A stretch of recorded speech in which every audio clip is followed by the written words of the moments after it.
สวัสดีมื้อนี้ทุกคนเนาะมื้อนี้ข้าพเจ้าได้มีโอกาสมาทั้งหน้าอาเซียกีเพิ่นปัจจุบันนี่เพิ่นกำลังจกน้องเนาะมีโครงการสิหันเปลี่ยนมาเฮ็ดการเกษตรแบบเต็มโตเนาะมีการจกน้องเนาะ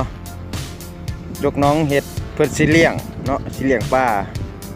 สิมีหลายพันธุ์ปลาสิเลี้ยงปลาดุกแหน่ปลานิ่นแหน่แล้วก็ปลาเอ่อ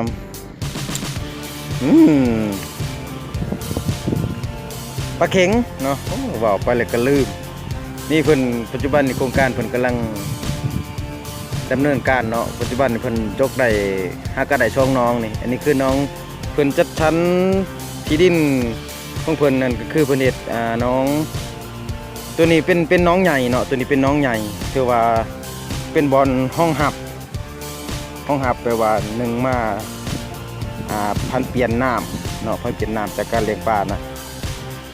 หมายความว่าตัวนี้นี่เพิ่นสิเลี้ยงเฮ็ดแบบว่าน้องร่วมแบบว่าปล่อยปลาทุกหลายชนิดร่วมกันเนาะหลายชนิดร่วมกันแล้วเพิ่นสิเป็นบอลกะเก็บน้ำไว้ให้ได้หลายขึ้นเนาะว่าง่ายๆก็คือว่าเป็นบอลสร้างเก็บน้ำแบบว่าบำบัดน้ำเนาะคือปัจจุบันนี่เพิ่นจกหน้าแรงเนาะแต่ว่าจกลงไปนี่เฮาจะสังเกตเห็นน้ำเนาะ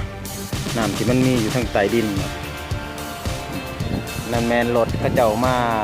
เอาดินเนาะตัวนี้เป็นน้องน้อยแต่ว่าน้อง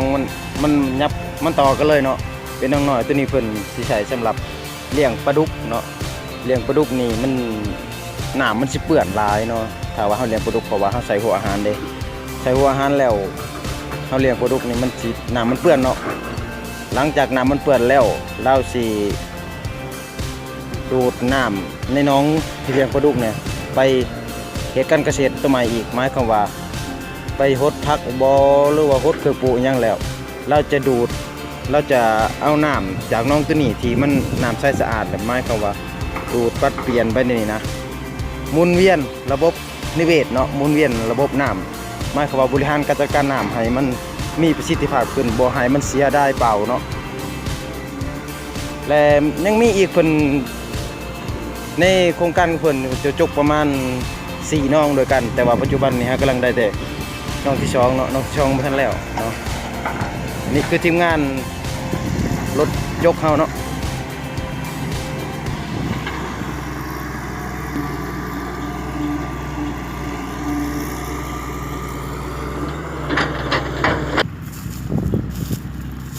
แล้วก็ยังมีอีกโครงการหนึ่งก็คือเพิ่นสิเพ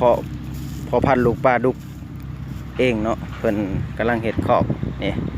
ปัจจุบันนี่เพิ่นเฮ็ดอ่างบอนเพาะเพิ่นสิเพาะพันธุ์ลูกปลาเนาะ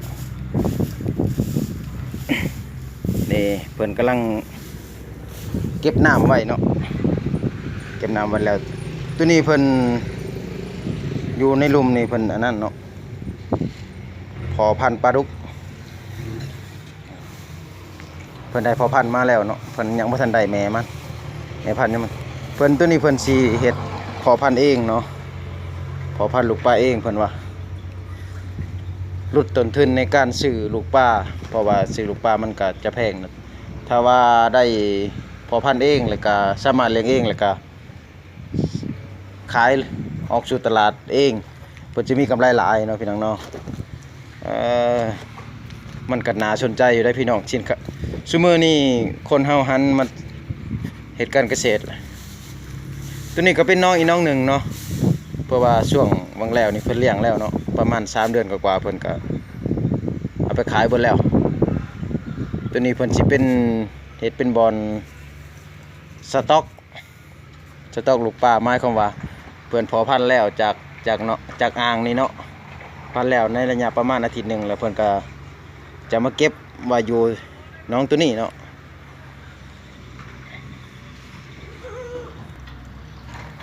หรือว่าอนุบาลไว้อยู่น้องนี่เนาะหลังจากนั้นแล้วเพิ่นก็มันใหญ่ประมาณเกือบหอดเดือนหรือว่า3 อาทิตย์เพิ่นก็ จะยกย้ายไปใส่น้องตัวที่เฮาเว้ากันมาเมื่อกี้นี้เนาะเพิ่นจะหมุนเวียนตามแนวคิดของเพิ่นเนาะหมายความว่าเฮ็ดจังไดให้มันได้กำไรที่สุดแล้วน้ำที่เสียไปน่ะบ่ให้มันเสียได้เปล่าหมายความว่าหมุนเวียนระบบนิเวศของมันให้มันถูกต้องตามวัฏจักรของพืชและก็สัตว์เนาะให้มันมีประสิทธิผลสูงที่สุดถือว่ามื้อนี้พวกเฮาก็ได้จบตรงนี้ก็เด้อขอขอบใจที่เบิ่งแล้วก็กดติดตามช่องของพวกเฮาเด้อฝากกดไลค์กดแชร์ให้แน่